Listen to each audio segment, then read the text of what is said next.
Welcome, everyone, to a special Whispers podcast. Yes, you must be wondering why it's on a Tuesday because it's NBA Finals week.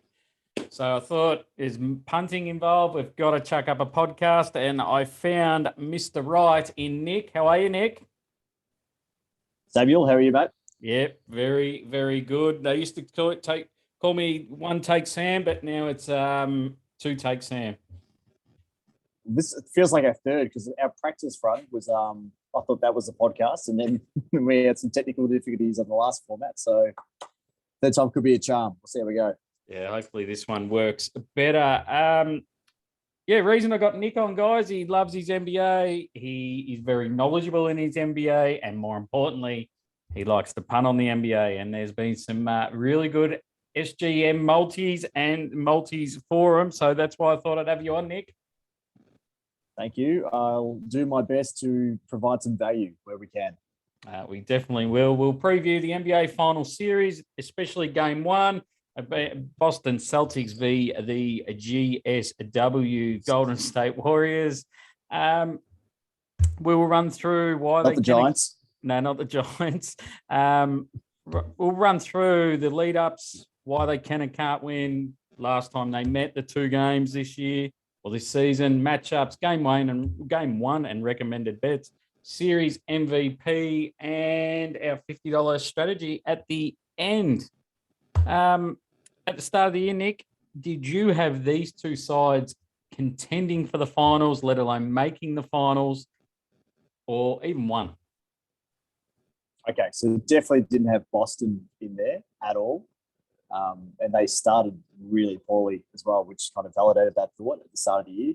Kind of hoped the Warriors would give it a tickle. Obviously, they had a couple of years where they missed the playoffs totally, made the play-in, I think both years, but missed the playoffs. Oh, sorry, 1 year. Kind of hoped to have a soft spot for the Warriors that they'd challenge again, but honestly didn't see them making the finals either. So I had a rematch of Phoenix and the Bucks again from last year because I thought the continuity was going to be a huge factor after the last couple of seasons of the bubble and shortened season, and then now the full proper season after all the COVID stuff's bedded down. But yeah, not to be. No, I didn't have any of them. I didn't think. I thought it'd be a Nets, Lakers. I thought, same as last year, as you said, Phoenix Bucks. I didn't see this coming. I thought during the year, you're playing well, but when it gets to the pointy end of the season, I thought you'd go missing. Injury started to hit, but no, full credit to them. It should be a good series, I think. Looking deeper into it, I think it will be. At the start, I didn't think it was going to be too good to be watching, but it should be a good one. I agree. I think it's going to be. I think it'll go 6, which is exciting as a person who doesn't have a horse in the race. But yeah, it'd be good to if it goes to 7, it'll be amazing. But I don't see that happening sadly. No, I don't think so either. So listen in, punters, because we will give our series results with a price. Lead up to the NBA Finals for both teams, Golden State Warriors have done it in 16 games. That's 5 against the Nuggets, 6 against the Grizzlies, 5 against the Mavs, and they finished it last Friday. Anything to add to that, Nick? The biggest thing for me was the Grizzlies series. So I watched most of those games because my young bloke's a mad Grizzlies supporter. The size of the Grizzlies in the back half of that series really gave them the Warriors a lot of trouble. So I'll be interested to see how that plays out because the Celtics are bloody big, like Horford, Williams, and Tatum and Brown, obviously small forwards and power forwards, are quite long in themselves. So yeah, I think that size and length of the Celtics is going to be an interesting thing to see over the next couple of weeks, how that plays out. So yeah, the size of the Grizzlies did cause them a bit of grief. So yeah, intrigued to see how that plays out. Yep. You can almost say it's been an easy run for them. Boston have done it in 18 games. They swept the Nets. They 7 against the Bucks, 7 against the Heat. As I said, 18 games, only 2 more than Golden State, but they finished it on Monday. Again, a sweep to start. Obviously, that was unexpected. You didn't think Brooklyn would get done without actually throwing a punch, but so be it. The two last two series against the Bucks and the Heat were both amazing series to watch. Bucks were a little bit undermanned without Middleton, and the Heat obviously had their injuries, but so too did the Celtics. So that was a hard series to watch and very, very hard series to bet on as well. With the unpredictability of injuries with Jimmy Butler, Bam Adebayo, who I like punting on as someone who likes betting on the NBA. He's a good fun one to bet on for the points, rebounds, and assists most weeks. But he was really hard to pick. Like, he'd have games where he'd shoot 6 points, and game prior he'd have 30 points and 6 assists and 9 rebounds, and like rip up, back him in, and then doesn't show up. So from a betting point of view, it was a real hard one with the injuries and understanding who was going to get court time as well. But did all right in the end. Picked up a nice little couple of bets on the very last game, on the very last rebound, actually. Al Horford, as he threw the ball in the stand, the possession before that, he got a rebound off I think it was a Max Strus miss or a Butler miss that gave me the one extra rebound I needed to get that little multi across the line. So I thank you to Al Horford. I'm sure he's listening. I guarantee, mate, this is going worldwide. How many multis either go down or get up in the last 10 seconds is it's so stressful. It's so stressful. Yeah, but it makes it interesting when you watch the game and you're like, well, I just whether it's points, overs, or unders, or it does make add a little layer to it and watch the game through a different lens. It's good fun. Yeah, it is. You got to sit through an hour and a half of it. I find out in 30 seconds if I'm winning or not. Yep, I enjoyed the journey. So do I for 30 seconds. Yeah, what she said. Thanks, mate.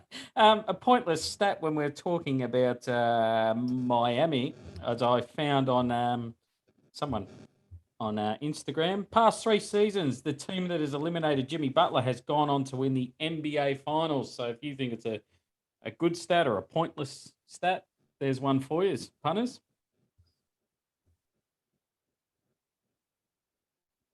And I'm going to stay away from that. Sorry, mate. I'm going to stay away from that one. Fair enough. The trend. All right. Nick, your thoughts on why a Golden State can and can't win, and same with Boston? All right. So the reason the Celtics will win, I've alluded to that a little bit earlier, is their length, and I think the series is going to be one on the boards. I think they have a little bit of an advantage, even though Looney's been rebounding really well the last couple of series. I think their length is just going to absolutely cause the Warriors some massive headaches. I think ultimately the Warriors will work it out and they will win the series. But I think Celtics, their depth isn't that good, but the length in their starting lineup really excites me about it from a matchup point of view. Why they can't win, I think they've got a couple of guys on their team that are a little bit prone to disappearing. And a little bit young and a little bit under inexperienced. So without calling those guys out, because again, we know they'll be listening and I don't want them to at me. So I think White's been a good pickup for Boston from San Antonio, but I think he's gonna be found out this series. And I think you might see a little bit more of Peyton Pritchard playing against Steph Curry in some of the minutes to relieve Marcus Smart. So I was saying earlier, either take one or two that I think Pritchard might play a few minutes and be a little bit Dellavedova-esque of the defensive end against Curry, because I think that's where the game's going to be run and lost. From a Warriors point of view, experience, home court advantage, and I think Steph Curry's got something to prove, which is going to make for very interesting viewing. I think he's the obvious favourite for the MVP. He hasn't won a finals MVP yet. He's won 2 regular season MVPs, but never won a finals one. Iguodala won the first one, and Durant won the last 2. I think from a legacy point of view, this is really it's set for him to bring it home. So that's why I think they will win. I think the Warriors will win. What concerns me why they would lose is, again, a little bit like the Celtics. They got a couple of guys that may disappear, even though they are experienced, but injuries may hurt them as well. So they're coming into the series without Peyton, or questions around Peyton, Iguodala, and Porter. That's a lot of their depth that's still questionable going into game one. So that's going to put a lot of stress on Moody, Kuminga to come up, and they're pretty young. They're still like 19 to 20. Like one of them was playing in the G League last year. So that's a lot of pressure on young dudes. So I think ultimately the Warriors get up, but yeah, I don't know. That's my little take. That there could be a couple of injuries to watch, I think. Yeah. One thing I did point that I found when you were talking. Now this final series and how they play home court advantage is different to the normal playoff picture, correct? I'm not sure. I always thought it was 2-2 and then 1-1-1 if it has to go to Okay. that. What are you saying? I got no idea. Is That's that why right, I or is thought it? I'd ask. It sounds good. It sounds very familiar to me because I thought it was Yeah, different. I'm pretty sure it's. You might be right because they did change it at one point. Yeah. No, I'm pretty confident. I'll check out the podcast, but I'm pretty confident it goes two at home, 2 away, then home away, home. Yeah. And that's, you got to remember with the NBA finals, the gaps between normally in the Eastern Conference and Western Conference semis and finals, they play every second day throughout the whole series. Whereas in the finals, you've got some days they've got bigger gaps. Like, for example, our game 1 is on Friday and the game 2 is not until Monday, Australian time. So they've got that three-day gap, which is good from the injury point of view. So there's more likelihood of the players being able to back up and get that respite that they need to butter up. But, it's definitely. So I think you'll find that's the structure. Yeah, it's definitely 1-1-1. I just checked at the end. Yep. Because it used to be 2 and then 1. All right. Yep. Yeah. Or 1 and then 2. But yeah. For the reason I see Golden State winning is just Clay, Steph, Wiggins. All three can put up big numbers. How do Boston stop them? I know they've got Smart who can stop probably Curry, but yeah, there's a lot of firepower from the Golden State Warriors coming off a nice little break now. The reason I don't know why I think this, but it just sits in my mind. The Golden State have had an easy run towards the finals, and they haven't played anyone or been tested. Yeah, they were tested against Grizzly in 6, and it was tough. But then the Mavs, then they're not that good, I don't think. The Nuggets, if they're fully fit, yeah, they're right to go. But they didn't have Murray pretty much. So is it too easy for them? And are Boston going to push them? Yeah, for Boston, like they've beaten Nets, Bucks, Heat. They're all top 3 contenders in the East. All should have won an NBA final series. They're both all talented sides, and I reckon they're about 4th. So to beat them is just confidence must be sky high. Hey, we can knock off anyone. Don't have to change much. Whatever's working for them, don't change it. They're the big 3 teams. That's why they can win. Their confidence. They can beat anyone. Why they can't win, it's just the obvious. First time to the finals. How will Tatum and Brown handle it? They're their 2 A and Bs. They're 1-2s. How will they handle it? They're going to be nervous, especially game 1 at Golden State. Like, they could throw up monster numbers and be heroes, or they could throw up absolute bricks like Russell and be stinkers.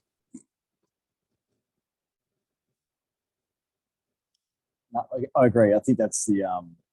I think they've shown that they can play. They can play with the big boys. I think the physicality of the Eastern Conference is going to be the interesting lead in for the Celtics into the finals.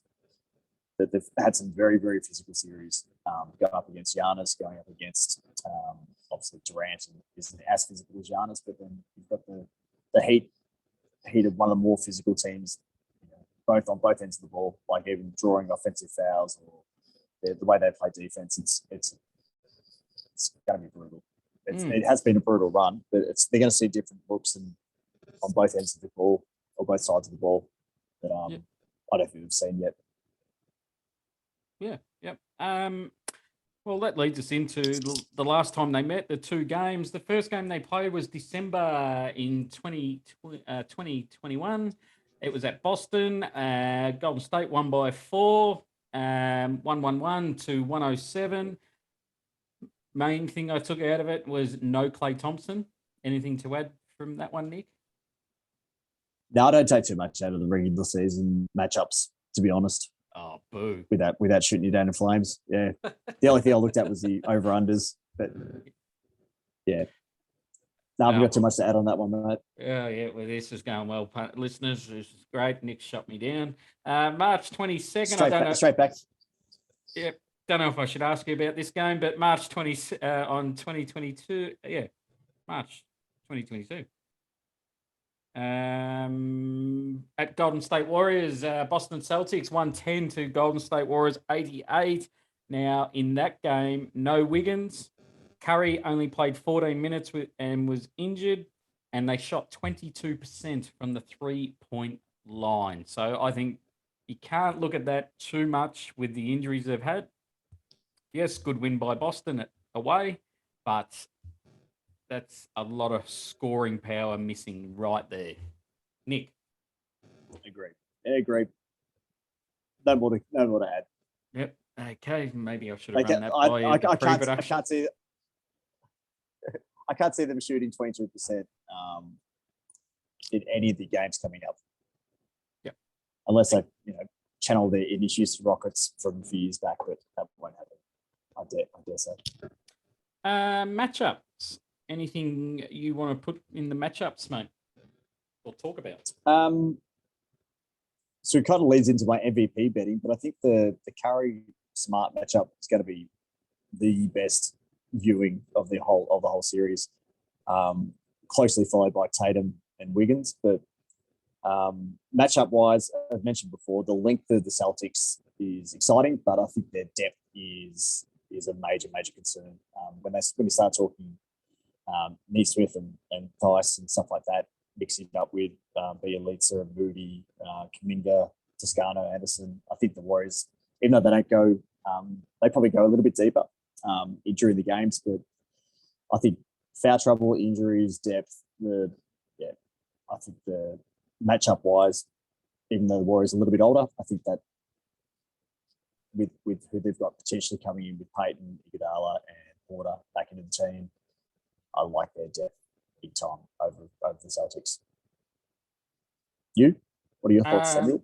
You stole my thunder. I was going to mention Iguodala, Peyton the second, and Porter Jr. Both should return. Yep, the depth, I think, and that's what I look for is what depth you've got. And I think Golden State's depth is going to be a little bit stronger in the matchups, especially if they want to rest their big three. Where Boston, they're going to have to play their 8 players like they did last time. And you see that in most finals and playoff games when they're playing for all the marbles, so to speak. The rotations get really tight. They only get to like 8 or 9 players. Whereas the Warriors have been a little bit more adventurous with that than most other teams. So I think that puts them in good stead because then you have guys like Bielitsa who come in or Toscano Anderson might come in for some pinch hitting minutes at the end of the quarters and stuff like that. They tend to be a bit more fluent than most teams. Where like watching Naismith come in, it looks like fucking fish out of water. Yep. When they have to throw them in. So anyway, that's something to keep an eye on. I think so from a betting point of view, you'd be confident that the Celtics players, barring foul trouble, will be playing a lot of minutes. So that's a good opportunity for points, rebounds, assists, overs, and points and stuff like that. Just to keep an eye on. Yeah, definitely. I just like how they've got more depth and they're going to use more players. It just keeps Boston thinking what's coming out, what's going in. Where Golden State, they just know who's going to play their minutes. They know who's going to be part of it. It's sort of simple. Yep. But it's game to what better. Yeah. that'll lead me into another pointless stat. Correct me with this, Boston coach, Emi Udaka. Am I right? Uduka? Udoku, yeah, Uduku? yeah, Sudoku. Yep, No, Sudoku. Hadoku. Yep. Emi Udoku. So him and Steve Kerr both played for San Antonio Spurs under Popovich. Then were later served Correct. as assistant coaches at the Spurs under Popovich. I don't know whether Kerr was an assistant coach, but Udoku was. You sure Kerr wasn't? He wasn't. Kerr hasn't been an assistant coach, so he went from player to broadcasting to general management to coaching, from memory, Okay. and maybe another broadcasting stop in between. I think he was ever an assistant coach, but I think they played together, or they might have been on the Spurs at the same time. Because I saw a photo today of Steph Curry in like his rookie season or his second season playing against Sacramento, and Udoku was playing for the Kings. Yep. Hang on. But we can fact check that one. That's a good one to research, though. I like those little ones. Well, it was off an American article. Oh, it must be true. I'm gonna bloody email the bloke. All right, we'll move I'm only into. going off the top of my head, so he might have researched it. I don't know. Yeah, I'm actually trying to research it on the go. Game one. Your thoughts? Thoughts? It is going to be a lot of nerves, and I always like betting on the unders in game one. So the line is on tab, 211.5. So I'd be at $1.90 be throwing a few shekels that way. Yep. What are you saying? As I said in my can win for Golden State, Klay Thompson, Steph Curry, and Wiggins, all three big shooters, big numbers. I just think they put the hammer to the floor early. Being at home, as you said, the home crowd can be quite boisterous, like a cauldron. So a sixth man, you could say, on the court. I just think they win by 11 plus. Just back-to-back games. Back-to-back 7 games for Boston. It's sorely got to take a toll. Like, I know you can go on emotions and adrenaline and all that, but Boston's been there before. They know. Oh, sorry, Golden State been there before, done it. They know what to expect. Curry has barely played well in a final series. He's just gone missing a little bit, going at like 70%. I reckon he puts the hammer to the floor, tells everyone, hey, I'm winning it this year, as you mentioned before. Too much scoring power to lock down. Plus, Iguodala, Peyton, Porter Jr., now on the bench. If they all play, that helps them immensely. Where they weren't in the final series, so they don't have to rely on the big three. They can bring in the big blocker in Iguodala. So, yeah, I just think Golden State Warriors by 11 plus at the $3.75, $3.50 mark. Offsides. Yeah. Always look All for value. And if anyone wants my exact margin, I'm going to go 14 points at $26. Just to put a knife into the coffin for the Boston boys. Your series prediction. So I went the early crow and gone the Warriors in 6, which is currently at $6 on tab.com.au. How about yourself? Yeah, I'm going Golden State 4-1. I just think they just put him away. They'll win one at home, I reckon, Boston, because Draymond Green will be ejected at the first game at Boston. He'll lose his nana, or the refs will just kick him out because it's Draymond Green. So, yeah, I reckon 4-1 at the $5.20 mark is a good bet. Like it. And if you can find a market... Is there a market for Draymond to get ejected? Is there a market there for that? Give us 2 seconds, mate. Something's just happened on my Zoom. Because that's the best thing as a impartial viewer of the basketball. Yeah. Because the Knicks rarely make the playoffs or finals, is watching how niggly things get around that game 4, game 5 mark as well. So keep an eye on Draymond when things get a little bit niggly. It's going to be very, very interesting. Yeah, no, most definitely. Yes, surely the sports bet will have something crazy. They normally say tweet us in a crazy odds thing, so I might hit them up during the week and see if we can get a price. It'll be interesting. Good watch for game three. Game 3. Because the other thing to watch out, I haven't researched this yet, but I think he might be close to the limit of when you get another technical or another ejection, you might miss the next game as well. I think he's close on that technical limit. So anyway, that's all I can look up after. That's it. MVP, mate. Because that's cost MVP. I'm going the most basic of MVP bets based on the fact that he's due to win one. It'll help him for his legacy, and it's Steph Curry. It'll be him at $2.15. As he goes, the Warriors go, and I think the Warriors are obviously going to win in 6. And I think that's pretty not odds, but I think it's a pretty good bet. Yep. I'm 100% behind you. I just think, it's time for him to step up and put one on the mantelpiece.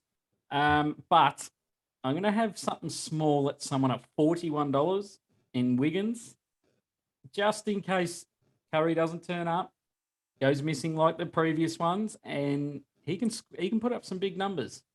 And he's the one that could just get off the chain. They just don't put enough work into him. He's a very, very, very good player.